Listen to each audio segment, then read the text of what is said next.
Telugu Desam party నిర్వహించిన మహానాడు ఆత్మస్తుతి పరనింద అన్న చందంగా సాగిందని వైఎస్ఆర్సీపీ మహిళా విభాగం రాష్ట్ర ఉపాధ్యక్షురాలు జమలమడక నాగమణి ఎద్దేవా చేశారు. ఈ సందర్భంగా ఆమె మీడియాతో మాట్లాడుతూ జగన్ పై వ్యక్తిగత విమర్శలే తప్ప నిర్మాణాత్మకంగా ఏ ఒక్క అంశంపై అయినా చర్చించారా అని ప్రశ్నించారు. ప్రజలకు చేసే మంచి గురించి చర్చ లేని మహానాడును దగానాడుగా అభివర్ణించారు. ఒక రాజకీయ పార్టీ నిర్వహించే ఇటువంటి ప్లీనరీలు పార్టీ సంస్థాగత నిర్మాణం, ప్రజలు చేసే మంచిపై చర్చించాలి కానీ టీడీపీ మహానాడులో చంద్రబాబు, లోకేష్, దేవాంశ్ భజనకే ప్రాధాన్యత ఇవ్వడం దురదృష్టకరమని అన్నారు. మాజీ ముఖ్యమంత్రి, వైఎస్ఆర్ కాంగ్రెస్ పార్టీ అధినేత జగన్ మహిళా రిజర్వేషన్ పట్ల ఎంత చిత్తశుద్ధితో వ్యవహరించారని అన్నారు. గత స్థానిక సంస్థల ఎన్నికల సందర్భంగా 50% మహిళా రిజర్వేషన్ అమలు చేసి దేశంలోనే చరిత్ర సృష్టించారని గుర్తు చేశారు. ఇలా కూటమి ప్రభుత్వం వంచనపై పెదవి విప్పకుండా మాజీ ముఖ్యమంత్రి జగన్ పై విమర్శలు చేస్తూ పబ్బం గడుపుకోవడానికి మహానాడు నిర్వహించినట్టు ఉందన్నారు. ముఖ్యమంత్రి చంద్రబాబు మొదలు మంత్రులు, ఎమ్మెల్యేలు ఏ చిన్న అవకాశం చిక్కినా జగన్మోహన్ రెడ్డిని విమర్శించడం, వైఎస్ఆర్ కాంగ్రెస్ పార్టీని గొడ్డలి పార్టీ అంటూ వ్యాఖ్యానించడం తప్ప 2 ఏళ్ల పాలనలో సాధించిందేమైనా ఉందా అని ప్రశ్నించారు. గడిచిన 2 ఏళ్ల పాలనలో ప్రజలను మోసం చేయడం, నయవంచనకు గురి చేయడం మినహా కూటమి ప్రభుత్వం సాధించింది ఏమైనా ఉందా అని ప్రశ్నించారు. ఎన్టీఆర్ కు భారతరత్న ఇవ్వాలని ఈసారి చంద్రబాబు తీర్మానం ప్రవేశపెట్టడం హాస్యాస్పదంగా ఉందన్నారు. గతంలో ఎన్టీఆర్ కు భారతరత్న ఇవ్వకుండా అడ్డుకున్న చంద్రబాబు ఇప్పుడు తీర్మానం ప్రవేశపెట్టి నందమూరి కుటుంబాన్ని మరోసారి మోసం చేస్తున్నారని మండిపడ్డారు. అందరికీ నమస్కారం అండి. నిన్న తెలుగుదేశం పార్టీ నిర్వహించిన మహానాడుని చూస్తే నిజంగా ఆత్మస్తుతి పరనింద తప్పితే ఇంక అందులో ఏమీ కనపడలేదు. వాళ్ళ పొగుడుకోవడం, కేవలం జగన్మోహన్ రెడ్డి గారిని విమర్శించడానికే వాళ్ళు అక్కడ మహానాడు పెట్టినట్టు కనపడుతుంది. ఈ మహానాడు ఇలాంటి ప్లేనరీలో ఏం చేస్తారు? సంస్థాగతంగా ఎలా ఉంది, లేకపోతే ఇదివరకు చేసిన పరిపాలన, ఇప్పుడు చేస్తున్న పరిపాలన, దాని మీద సమీక్ష, వీటి మీద మాట్లాడుకుని మనం చేసిన అభివృద్ధి ఏంటి, ఇంకా ఏం చేయగలరు ప్రజలకి, ఇది కదా మాట్లాడాలి. అదేమైనా ఎక్కడైనా చూసామా? అందులో మాట్లాడిన ప్రతి వాళ్ళు కూడా మంత్రుల స్థాయి దగ్గర నుంచి ఎవరైనా సరే జగన్మోహన్ రెడ్డి గారిని విమర్శించడానికి తప్పితే అది ఎందుకు పనికిరాలేదు. అక్కడ లోకేష్ గారి అబ్బాయి దేవాంశ్ గారిని, వాళ్ళ కుటుంబాన్ని అందరినీ పొగుడుకోవడానికి ఆ ప్లేనరీ మళ్ళీ అక్కడ అది మహానాడు నిర్వహించినట్టుగా కనబడుతుంది. జగన్మోహన్ రెడ్డి గారి హయాంలో ఎన్నో సంక్షేమ పథకాలు పెట్టి ఇవన్నీ చేసుకొచ్చినప్పుడు ప్రజలు ఎంతో ఆనందంగా ఉన్నారు. దాన్ని బేస్ చేసుకుని జగన్మోహన్ రెడ్డి గారి పరిపాలన, సంక్షేమ పథకాల్ని కాపీ కొట్టి సూపర్ 6 అని మీరు పెట్టారు. ఆ సూపర్ 6 ఎంతవరకు మీరు చేసుకొచ్చారు? ఎందుకు చేయలేకపోయారు? అది ఏమైనా మహానాడులో మీరు ప్రస్తావించారా? అది ఎక్కడా లేదే. మీరు జగన్మోహన్ రెడ్డి గారు ఇచ్చిన సంక్షేమ పథకాలు కాకుండా ఇంకా ఎక్కువ ఇస్తామని చెప్పి మీరు వచ్చారు. ఆ ఇచ్చిన సూపర్ 6లో ఎన్ని అమలు చేశారు? 6 లక్షల పైచలకు జనాలకి మీరు ఈ సంక్షేమ పథకాలు అందకుండా వాళ్ళందరినీ పెన్షన్ నుంచి తీసేశారు. అణగారిన వర్గాలకి 50 సంవత్సరాలు దాటిన వాళ్ళందరికీ కూడా పెన్షన్ ఇస్తామని చెప్పారు. దాని గురించి ఏం చేశారు? అది ఎక్కడైనా మీరు ప్రస్తావన ఉందా? ఇచ్చిన హామీలన్నింటినీ కూడా ఏది నెరవేర్చకపోగా అక్కడ మీరు చేసిన ఖర్చు, మీరు చేసిన హంగామా, ఇంకేంటంటే ఇంకా ఒకటే డిజిటల్ మహానాడు అంటాం. చీరాల్లో ఏం జరిగింది మహానాడు అని? చీరాల్లో డ్వాక్రా మహిళలకి ఈ వాట్సాప్ మెసేజ్ల్లో వాయిస్ మెసేజ్లు పెట్టి మీరు మహానాడుకి ఇక్కడికి వస్తే మీకు చీరల పంపిణీ చేస్తామని చేసుకొచ్చారు. అక్కడ మోసం చేసి వాళ్ళు కూడా అదే చేశారు.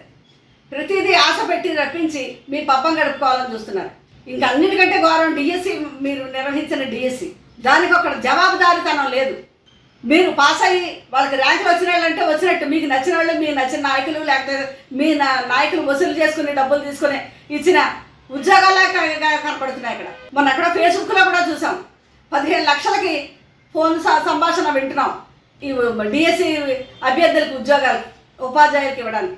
ఎందుకు మీ మెరిట్ లిస్టు ఎక్కడికక్కడ మీరు కలెక్టరేట్ ఆఫీసుల్లో ఎందుకు మీరు ప్రదర్శనకు పెట్టలేదు? అది ఎందుకు తీసేయాల్సి వచ్చింది? ఈ విషయంలో మాత్రం ఖచ్చితంగా సమగ్రమైన విచారణ జరిపించాలి, సిబిఐ విచారణ జరిపించాలని మేమందరం డిమాండ్ చేస్తున్నాం. ఎంతమంది అభ్యర్థులు దీనివల్ల నష్టపోతున్నారు? వీళ్ళందరూ కూడా ఖచ్చితంగా మేము తిరగబడతారు. ఇంకా విద్య, వైద్యం, వ్యవసాయం, దాన్ని ఈ రంగాలన్నింటినీ కూడా మీరు నిర్లక్ష్యం చేసి ఒకటే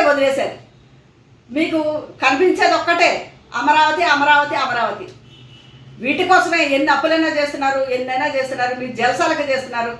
పెట్రోల్ డీజిల్ దొరక్క ప్రజలు అల్లాడిపోతుంటే ప్రజలు ఇంతంత రేట్లు పెంచేసి మీ అమరావతికి కట్టడాలకి డీజిల్కి ఆ ప్రొక్లైనర్ అది అన్నిటికీ కావాలనేసి రిటైలర్ దగ్గర నుంచి పట్టుకెళ్ళడం, దానికి మీరు జీవోలు ఇవ్వడం, అక్కడ నుంచి కేంద్రం మొట్టికాయలు వేయడం, ఇవన్నీ ప్రజలు గమనించారు. ఆ వైఫల్యాలన్నా దిద్దుకుందామా, ఈ పెట్రోల్ మీద వేసిన సెస్ తగ్గిద్దామా, ఇలాంటివన్నీ ఎక్కడ ఒక మాటలు లేవు. అభివృద్ధి గురించి మాటలు లేవు. ఈ సంక్షేమం ఇవ్వలేకపోయినందుకు ఎందుకు ఇవ్వలేకపోయావు, మళ్ళీ ఎప్పుడు ఇస్తారు, నిరుద్యోగ వృత్తి కానీ ఇలాంటివన్నీ ఏమి ఇవ్వలేదు. దేనికి ఇవ్వలేదు? ప్రతి మహిళకి నెలకు 1500 అన్నారు. ఇవన్నీ ఏమైనా ఎందుకు ఇవ్వలేకపోయారు, ఎప్పుడు ఇస్తారో మీ మహానాడు వేదిక ద్వారా చెప్పాలి కదా. అవి ఎక్కడా లేవు. తిరిగి జగన్మోహన్ రెడ్డి గారిని విమర్శిస్తూ వైఎస్ఆర్సీపీని పట్టుకుని గొడ్డల పార్టీ అంటారు. వైఎస్ఆర్సీపీ గొడ్డల పార్టీ ఎందుకు అవుతుందండి? ప్రజా సంక్షేమంగా ప్రజల శ్రేయస్సే ధ్యేయంగా పనిచేసిన పార్టీ, ఆయన సొంత కష్టం మీద నిర్మించుకుని నిలబడిన పార్టీ. మీరు కదా చంద్రబాబు నాయుడు గారు సేవలు పెట్టిన పొట్టలో పావులాగా దూరి స్వర్గీయ ఎన్టీ రామారావు గారు పెట్టిన పార్టీని మీరు హస్తగతం చేసుకుని కుటుంబ సభ్యులందరినీ కూడా, ఆయనకి ఒక 10 మంది కొడుకులు ఉన్నా కూడా ఆ కొడుకులందరినీ కూడా ఎందుకు పనికి రాకుండా ఆ పక్కన పెట్టేసి నందమూరి వారు పెట్టిన ఆ పార్టీని నారావారి సొంతం చేసుకుని నారావారి పార్టీ కింద మీరు చేసుకొచ్చారు. ఈరోజు ఆ మహానాడు ఒకరోజు ఆయనకి ఎన్టీ రామారావు గారు విగ్రహానికి ఒక మాల వేసేసి మహానాడులో ఒక తీర్మానం చేస్తారు. ప్రతి మహానాడుకి ఎన్టీ రామారావు గారికి భారతరత్న ఇవ్వాలి చెప్పేసి తప్పట్లు కొట్టించుకుని దిగుతారు. ఎన్టీ రామారావు గారికి భారతరత్న ఇవ్వద్దని చెప్పిందే చంద్రబాబు నాయుడు గారు కదా. మళ్ళీ అక్కడ దానికి కూడా వేషాలే. అంత గొప్ప వ్యక్తి దగ్గర నుంచి పార్టీని లాక్కున్నందుకు ఆయన కూడా ఎక్కడ ఏ విధమైన న్యాయం చేయలేదు. ఆ కుటుంబ సభ్యులందరినీ కూడా పక్కకు పెట్టి పార్టీని సొంతం చేసుకున్నారు. అప్పుడు ఎవరో గొడ్డల పార్టీ వెన్నుపోటు పొడిచి పార్టీని తీసుకుని, పిల్లనిచ్చిన మామకి వెన్నుపోటు పొడిచి పార్టీని తీసుకుని ఈరోజు నేనే పార్టీని పెట్టాను అని చెప్పి తిరిగి మీరు కదా గొడ్డల పార్టీ అంటే.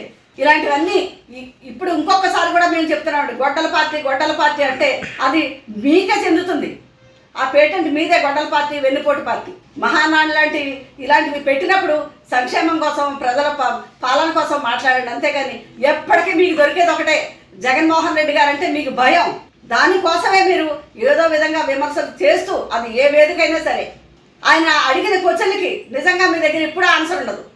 అప్పుడు కూడా మీరు ఇలాగే అబద్ధాలు చెప్పుకుంటూ ఆయన కుటుంబం, ఆయన తల్లి వదిలేసింది, చెల్లి వదిలేసింది అని చెప్తారు. మరి చంద్రబాబు నాయుడు గారు తండ్రితో ఉన్న ఫోటోలు అక్కడ పెట్టండి. నారా లోకేష్ గారు ఎన్టీ రామారావు గారిని మా తాతగారు అంటారు. తాతగారు అవ్వచ్చు, వారసుడు ఎవరికి? ఖర్జూర్ నాయుడు గారికి. ఆ తాతతో ఒకసారి ఉన్న ఫోటోలు పెట్టమనండి లోకేష్ గారిని. వీళ్ళ కుటుంబం గురించి ఇంకోటి జగన్మోహన్ రెడ్డి గారిని విమర్శించడం, జగన్మోహన్ రెడ్డి గారి పాలన గురించి, జగన్మోహన్ రెడ్డి గారిని వ్యక్తిగతంగా ఇక్కడైనా మీరు విమర్శించడం మాని పాలన మీద దృష్టి పెట్టండి.